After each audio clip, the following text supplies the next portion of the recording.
नमस्कार। Local web pharmacy software की team की ओर से मैं चिराग आपका इस वीडियो में स्वागत करता हूं। आज हम जिस फीचर के बारे में बात करेंगे उस फीचर को रिलीज हुए टाइम तो काफी हो गया है एंड इसीलिए आप में से काफी लोग उस फीचर को पहले से यूज भी करते होंगे एंड काफी लोगों ने उसको देखा भी होगा। तो ये फीचर जो है एक ऐसी प्रॉब्लम को सॉल्व करता है जिसे हर फार्मेसी बिजनेस ओनर अपने बिजनेस में डेली फेस करता है एंड इसीलिए उस प्रॉब्लम का सोल्यूशन किया जाना भी बहुत ही इंपॉर्टेंट था। जैसा कि आप इस वीडियो के टाइटल को देखकर पहले ही समझ चुके होंगे, आज हम इस वीडियो में कैश एंड बैंक फीचर के बारे में डिस्कस करेंगे। कैश एंड बैंक फीचर जो है इस सॉफ्टवेयर का एक बहुत ही बड़ा मॉड्यूल है, इसीलिए वो काफी इंपॉर्टेंट भी है। तो उसके लिए उसकी डिटेल में समझना और उस फीचर को कैसे यूज करना है ये जानना बहुत जरूरी है। तो आइए बिना कोई देरी किए इस वीडियो में आगे बढ़ते हैं और समझते हैं कि ये फीचर काम कैसे करता है। देखिए, डीमोनेटाइजेशन के पहले जब कस्टमर आपके स्टोर पे आता था, वो आपसे मेडिसिन खरीदता था, तो मोस्टली आपको कैश में पेमेंट करता था एंड आप दिन के एंड में अपना कैश गिनते थे, जो आपने कलेक्शन किया है उसको सेल्स के साथ मैच करके आप आपका दिन क्लोज कर देते थे। सब सही चल रहा था। लेकिन डीमोनेटाइजेशन के बाद क्या हुआ कि गवर्नमेंट ने और बाकी जो प्राइवेट कंपनियों ने इन्होंने काफी सारे पेमेंट मोड्स इंट्रोड्यूस किए, जैसे कि आपका यूपीआई है, डेबिट कार्ड है, क्रेडिट कार्ड है। इनका चलन भी काफी बढ़ा एंड आज जो कस्टमर आपके स्टोर पे आता है वो आपसे जो मेडिसिन लेते हैं उनके लिए इनमें से भिन्न प्रकार के जो आपके पेमेंट मोड्स है उससे आपको पे करता है। अब देखिए, कस्टमर के लिए तो इससे कन्वीनियंस बढ़ती है, लेकिन एक फार्मेसी बिजनेस ओनर के लिए सबसे बड़ा प्रॉब्लम ये हो जाता है कि जो दिन भर में उसने जो पेमेंट कलेक्शन किया है या फिर अपने सप्लायर्स को जो पेमेंट किया है, मतलब अपने जो परचेज बिल का जो पेमेंट किया है उसको आखिरी में हर पेमेंट मोड वाइज मिलाना बहुत ही डिफिकल्ट हो जाता है। तो उसी प्रॉब्लम को सॉल्व करने के लिए हम ये जो फीचर लेके आए कैश एंड बैंक फीचर, ये क्या करता है कि आप इसमें अपने जितने भी पेमेंट अकाउंट्स हैं, अपने जैसे यूपीआई के पेमेंट अकाउंट है, आपके बैंक अकाउंट्स वगैरह है, आप इसमें क्रिएट कर सकते हैं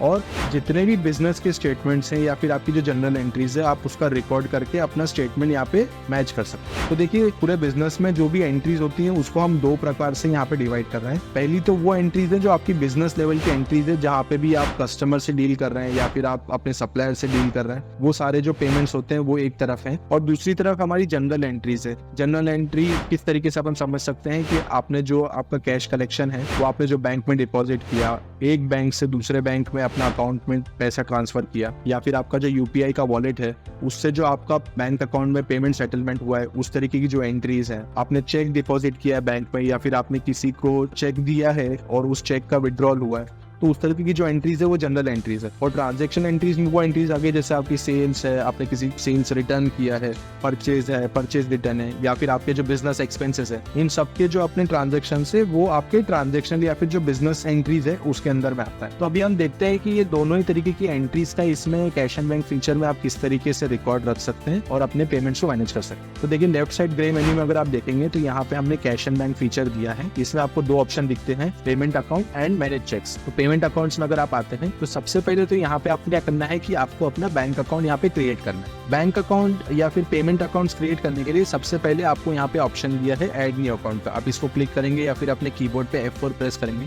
तो आपके पास इस तरीके से एक ऑप्शन आएगा जहाँ पे आपको पूछेगा कि जो आपका पेमेंट अकाउंट है उसका टाइप क्या है या उसका प्रकार क्या है। तो यहाँ पे आपको 3 प्रकार दिए हैं। पहला जो टाइप है वो है कि बैंक अकाउंट है, या मतलब आपका जो करेंट अकाउंट या फिर जो सेविंग्स बैंक अकाउंट आप बिजनेस के लिए यूज कर रहे हैं उसका आप यहाँ पे रिकॉर्ड रख सकते हैं। दूसरा आपको पूछ रहा है डिजिटल वॉलेट, मतलब अगर आप कोई भी यूपीआई तरीके का इंस्ट्रूमेंट यूज करते हैं जैसे कि भारत पे, फोन पे, पेटीएम, मोबीक्विक, तो उस तरीके का आप एक यहाँ पे यूपीआई वॉलेट भी बना सकते हैं। और जो तीसरा है वो है ईडीसी अकाउंट, या तो अगर आप कोई क्रेडिट कार्ड या डेबिट कार्ड की अगर मशीन रख रहे हैं तो आप उसका एक सेपरेट अकाउंट बना सकते हैं जिसको बोलते हैं अपन ईडीसी, या फिर आपकी जो कार्ड मशीन होती है अपन उसको बोलते हैं, तो वो आप उसका भी रिकॉर्ड रख सकते हैं। अभी सबसे पहले अपन बैंक अकाउंट पे जाते हैं। यहाँ पे आपको क्या करना है कि आपको अपना सबसे पहली चीज जो पूछ रहा है वो पूछ रहा है आईएफएससी कोड। मान लीजिए मैं यहाँ पे एक आईएफएससी कोड डालता हूँ, तो ये ऑटोमेटिकली क्या करेगा ना कि जैसे आप आईएफएससी कोड डालेंगे तो आपका जो बैंक और ब्रांच है ये उसको ऑटोमेटिकली फेच कर लेता है। फिर आपको पूछ रहा है बैंक अकाउंट नंबर, तो हम यहाँ पे अपना बैंक अकाउंट नंबर डाल देते हैं। उसके बाद अगर आप एंटर करके नीचे आएंगे तो आपको पूछ रहा है कि जो आपका बैंक अकाउंट है वो करंट है या सेविंग है। ज्यादातर ऑब्वियसली एक बिजनेस आप चला रहे हैं तो आपका जो बैंक अकाउंट होगा वो करंट होगा, आप करंट यहाँ से चूज कर लीजिए। फिर यहाँ पे आपको आपके बिजनेस का नाम डालना है, मतलब जो आपका अकाउंट का नाम है वो आपको यहाँ पे एंटर करना है। तो मान लीजिए कि मैं मेरे मेडिकल स्टोर का नाम यहाँ पे डाल देता हूँ। फिर आपको एंटर करके नीचे आएंगे तो अब आपको पूछ रहा है कि आपका ओपनिंग बैलेंस क्या है। तो मान लीजिए कि जैसे मैं आज 23 तारीख से चालू कर रहा हूँ, तो मेरा जो आज का ओपनिंग बैलेंस है वो है, मतलब मेरा जो क्लोजिंग बैलेंस है 22 तारीख का, वो मैं यहाँ पे एंटर कर सकता हूँ। तो मेरा मान लीजिए कि 12,000 रुपये मेरा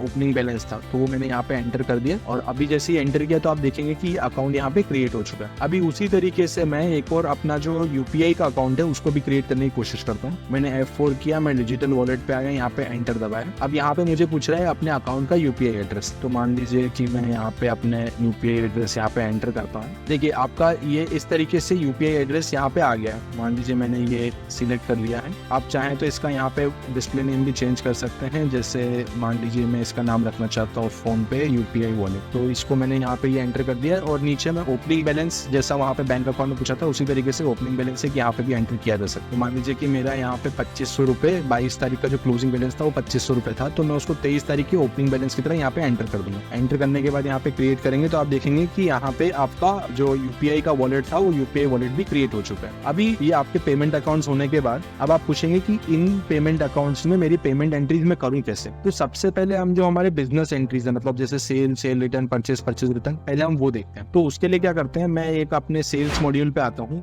हम यहाँ पे एक सैंपल सेल्स क्रिएट करते हैं। मान लीजिए मैंने यहाँ पे एक प्रोडक्ट को ऐड किया, मैं यहाँ पे एक प्रोडक्ट को क्रिएट कर देता हूँ। अभी आप देखेंगे कि मेरा 101 रुपए का पेमेंट हो रहा है। अभी हम इसको जब जाएंगे सेव करने तो ये आपको पूछेगा कि कस्टमर हैज पेड और नो। तो आप जैसे इसको एंटर करेंगे तो आपको अब आप पूछेगा कि आपका पेमेंट मोड क्या था। तो अभी पेमेंट मोड में मान लीजिए कि कस्टमर ने मेरे को या तो फोन पे के थ्रू किया है, तो मैं यहाँ पे फोन पे का अकाउंट ले लेता हूँ। अभी यूटीआर नंबर कुछ आप रेफरेंस नंबर वगैरह यहाँ पे डालना चाहें तो डाल दीजिए, नहीं तो एंटर करके इसको सेव कर दीजिए। अभी इससे क्या होगा, अगर मैं आपको कैश एंड बैंक पेज पे लेके जाऊं तो आप देखेंगे कि जो अपना पेमेंट अकाउंट था फोन पे वाला यूपीआई वॉलेट, इसमें आप देखेंगे कि एम नवीन कुमार के नाम से एक एंट्री आपको दिखा रहा है, पेमेंट इन की एंट्री, जो कि 101 रुपए की है। और क्योंकि हमारा 2500 रुपए ओपनिंग बैलेंस था तो 2500 प्लस 101 होके ये 2601 रुपए इसका बैलेंस अपडेट हो गया। तो उस तरीके से आपने देखा अभी हमने कि कैसे आप सेल्स की एंट्री यहाँ पे जब कर रहे हैं तो उसमें आप पेमेंट मोड सिलेक्ट करके उसमें पेमेंट ऐड कर सकते हैं। अब मान लीजिए कि ये जो आपका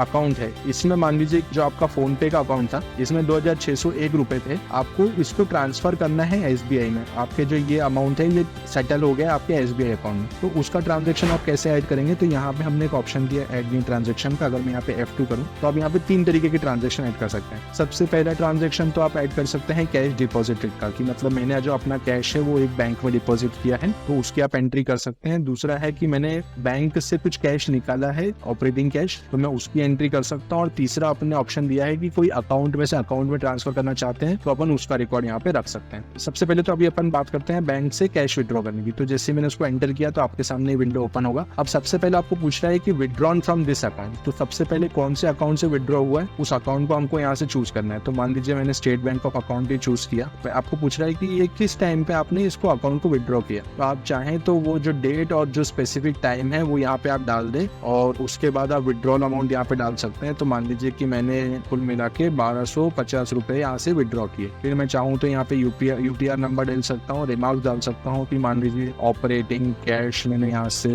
विड्रॉ किया था और एंटर करके आप इसको सेव कर सकते हैं। अभी आप जब इस तरीके की एंट्री करते हैं तो क्या होगा कि आपका जो स्टेट बैंक ऑफ इंडिया है ना, इसमें से आपका 1250 रुपए का बैलेंस का कैश विड्रॉल आपका कम हो जाएगा एंड उतना ही 1250 अगर आप कैश ऑन हैंड में जाएंगे तो आपको उतना अकाउंट आपको यहाँ पे क्रेडिट हो जाएगा। आप देखिए 1250 रुपए का यहाँ पे आपको अमाउंट डिपॉजिटेड दिखा रहा है। तो मेरा कहने का मतलब है कि आप इस तरीके से भी एंट्री कर सकते हैं। सिमिलरली अगर मान लीजिए कि आपका जो फोन पे यूपीआई वॉलेट का जो अमाउंट है वो आपके बैंक में सेटल हुआ है तो उसकी आप एंट्री कैसे करेंगे कि आप वापस से यहाँ पे F2 को क्लिक करेंगे, आप अकाउंट टू अकाउंट ट्रांसफर में जाएंगे। आप सबसे पहले आपका जो अकाउंट है फोन पे का आप उसको चूज करेंगे और किस अकाउंट में ट्रांसफर हुआ है। तो मान लीजिए आपने SBI में ट्रांसफर हुआ है आपका पेमेंट और उसका अमाउंट हुआ है मान लीजिए 260 रुपये आपने ट्रांसफर किए। आपने उसका रेफरेंस नंबर डाल दिया एंड यहाँ पे डाल दिया सेटलमेंट अकाउंट, इस तरीके से डाल के आपने एंट्री क्रिएट कर दी। अभी आप देखेंगे अगर हम SBI में जाते हैं तो ये देखिए फोन पे यूपीआई वॉलेट की 260 रुपये का अमाउंट क्रेडिट हो गया और इसीलिए आपका जो बैलेंस है वो यहाँ पे ये इस तरीके से अपडेट हो गया। उसी तरीके से अगर आप फोन पे में जाएंगे तो देखिए यहाँ पे अमाउंट आपको डेबिटेड दिखा रहा है 260 रुपये का। तो मेरा कहना है कि इस तरीके की एंट्रीज भी आप यहाँ से क्रिएट कर सकते हैं। अब मान लीजिए इसके अलावा अगर आपको किसी ने चेक दिया है या फिर आपने किसी को चेक दिया है, उसकी एंट्री आप कैसे कर सकते हैं वो हम देखते हैं। तो मान लीजिए कि सबसे पहले अपन परचेज सेक्शन में आते हैं। यहाँ पे हम परचेज सेक्शन में आए। अभी परचेज सेक्शन में मान लीजिए कि आपने ये जो राखी डिस्ट्रीब्यूटर है इसका 9,582 रुपए का पेमेंट बाकी है। आपने इनको ऐड पेमेंट किया और यहाँ पे आपको एक ऑप्शन दिखेगा पेड आउट चेक करके, मतलब आपने उस डिस्ट्रीब्यूटर को चेक दिया। आपने इस ऑप्शन को सिलेक्ट किया और आपने दोनों इनवॉइसेस आपको सेटल करने, आपने इनको सिलेक्ट किया और इसको कंटिन्यू किया। यहाँ पे आपने चेक नंबर डाल दिया, आपका जो 6 डिजिट का चेक नंबर लिखा होगा चेक के नीचे वो आप यहाँ पे डाल सकते हैं। यहाँ डेट डाल सकते हैं चेक की। मान लीजिए कि आपने उनको एक पोस्ट डेटेड चेक दिया है या फिर आपने आज का ही चेक दिया मान लीजिए, तो आप यहाँ पे डेट चूज कर लेंगे। एंड चेक के ही नीचे एक MICR नंबर या माइकर नंबर जो होता है वो भी दिया होता है, वो ऑप्शनल है, वो आप चाहें तो डाल सकते हैं। वो 9 डिजिट का एक नंबर होता है और ये करके आप एंटर कर सकते हैं। अभी क्या होगा कि देखिए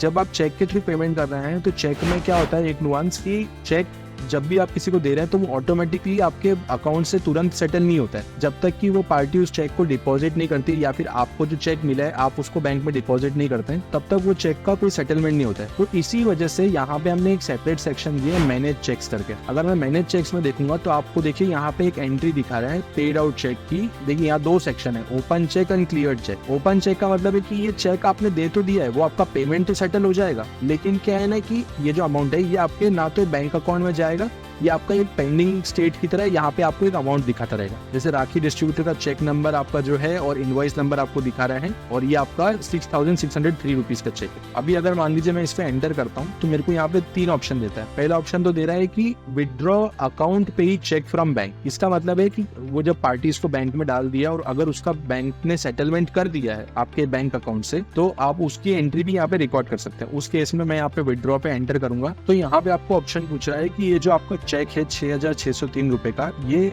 आपके कौन से बैंक अकाउंट में से विड्रॉ हुआ है। तो यहाँ पे आप जैसे ही स्पेस बार दबाएंगे तो आपको यहाँ पे आपके जो बैंक अकाउंट्स है वो बैंक अकाउंट्स का ऑप्शन दे रहा है। आपको सिर्फ बैंक अकाउंट्स ही दिखाएगा यहाँ पे। तो आपने मान लीजिए कि SBI में से ये पेमेंट किया है तो आप SBI यहाँ पे सिलेक्ट कर सकते हैं। यहाँ पे आप जो आपका UTR नंबर है जो आपको आपके बैंक अकाउंट स्टेटमेंट में दिख जाएगा वो UTR नंबर आप यहाँ डाल सकते हैं। रिमार्क्स में आप डाल सकते हैं कुछ भी, जैसे मान लीजिए payment out for purchase invoices, ये डाल के और फिर आप इसको सेव कर देना। अब हम जैसे इसको सेव करने जाएंगे तो देखिए ये क्या होगा ना कि ये चेक ऑटोमेटिकली ओपन चेक से क्लियर चेक में आ गया 6,603 रुपए का। अभी ओपन चेक में जाएंगे तो आपको कुछ भी नहीं दिखेगा। अभी मान लीजिए अगर मैं पेमेंट अकाउंट में जाके SBI में जाता हूँ तो आपको यहाँ पे दिखाएगा देखिए चेक विड्रॉन 6,603 रुपए का। तो ऑटोमेटिकली जो आपका बैलेंस है वो 10,984 से 4,381 रुपए ही बच गए। तो इस तरीके से आप चेक का एंट्री कर सकते हैं। उसी तरीके से अब हम जल्दी से एक पेमेंट इन चेक का भी देख लेते हैं। मान लीजिए कि कोई कस्टमर है उसने आपको चेक के थ्रू पेमेंट किया है तो हम यहाँ पे ऐड पेमेंट करेंगे।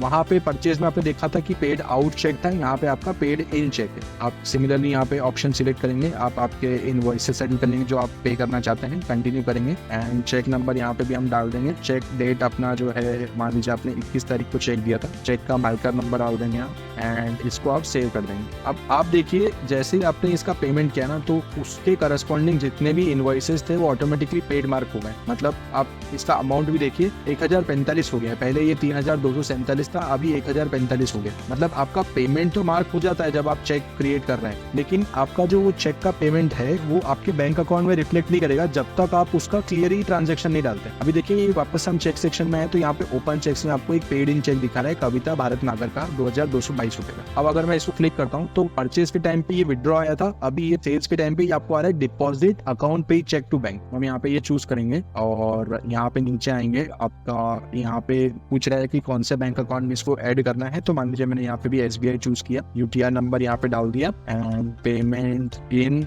फॉर सेल इनवॉइसेस यहाँ पे डाल के एंटर करके इसको क्रिएट कर दिया। अभी आप देखिए एक ये जो पेड इनका चेक है ये भी आपके क्लियर चेक के अंदर उसका एंट्री दिखा रहा है। अभी अगर मान लीजिए कि मैं पेमेंट अकाउंट्स में जाता हूँ और वापस से हम स्टेट बैंक का अकाउंट स्टेटमेंट खोलते हैं तो आप देखेंगे कि यहाँ पे आपको चेक डिपॉजिटेड का एक एंट्री दिखा रहा है 2,222 रुपए का। तो अभी आपका बैलेंस 4,381 से 6,583 रुपए। तो इसी तरीके से क्या है कि आप आपका जो बैंक अकाउंट या पेमेंट अकाउंट या फिर आपका UPI वॉलेट, आपका जो कैश इन हैंड वगैरह है, आप उसको इसी तरीके से सारी एंट्रीज का रिकॉर्ड रख के उसका स्टेटमेंट मैच कर सकते हैं। ताकि क्या है कि जब भी आप मंथ के एंड में अपने अकाउंटेंट को ये स्टेटमेंट दें तो आपकी एंट्रीज उसके लिए मैच करना बहुत ही ईजी हो जाए। अभी अगर मान लीजिए आपको स्टेटमेंट इस पर्टिकुलर पेमेंट अकाउंट का आपको स्टेटमेंट डाउनलोड करना है तो आप अकाउंट एक्शंस में जाएंगे और यहाँ पे हमने आपको एक ऑप्शन दिया है एक्सपोर्ट CSV करके। तो एक्सपोर्ट CSV को अगर आप क्लिक करते हैं तो यहाँ पे आप पीरियड चूज कर सकते हैं, कौन से पीरियड से कौन से पीरियड तक का आपको ये स्टेटमेंट डाउनलोड करना है। तो मान लीजिए मुझे 23 तारीख से लेके और 24 तारीख का मेरे को स्टेटमेंट डाउनलोड करना है। तो मैं यहाँ पे डाउनलोड CSV क्लिक करूँगा तो आपका जो पेमेंट अकाउंट स्टेटमेंट है ये ऑटोमेटिकली आपका डाउनलोड हो जाएगा यहाँ पे। और ये स्टेटमेंट आप आपके सप्लायर को, मतलब आपका जो अकाउंटेंट वगैरह है उसको इशू कर सकते हैं। तो इस तरीके से आपका स्टेटमेंट डाउनलोड हो जाएगा। अच्छा, एक चीज़ और मैं आपको बताना भूल गया, यहाँ पे अकाउंट एक्शंस में एक ऑप्शन हमने और दिया है जो है ऐड और रिड्यूस बैलेंस। कई बार ये होता है कि जैसे बैंक ने आपको कुछ इंटरेस्ट पे किया है या फिर आपका कुछ आपने डेबिट कार्ड इशू किया है तो उसका डेबिट कार्ड का जो चार्जेस है, तो उस तरीके की जो एंट्रीज हैं वो आप यहाँ पे आपको ऑप्शन दिया ऐड और रिड्यूस बैलेंस का। तो इसको क्लिक करके आप देखिए यहाँ पे पूछ रहा है कि क्या आप मनी ऐड करना चाहते हैं या फिर क्या आप एक रिड्यूस करना चाहते हैं। तो वो चीज़ भी आप यहाँ पे सिलेक्ट करके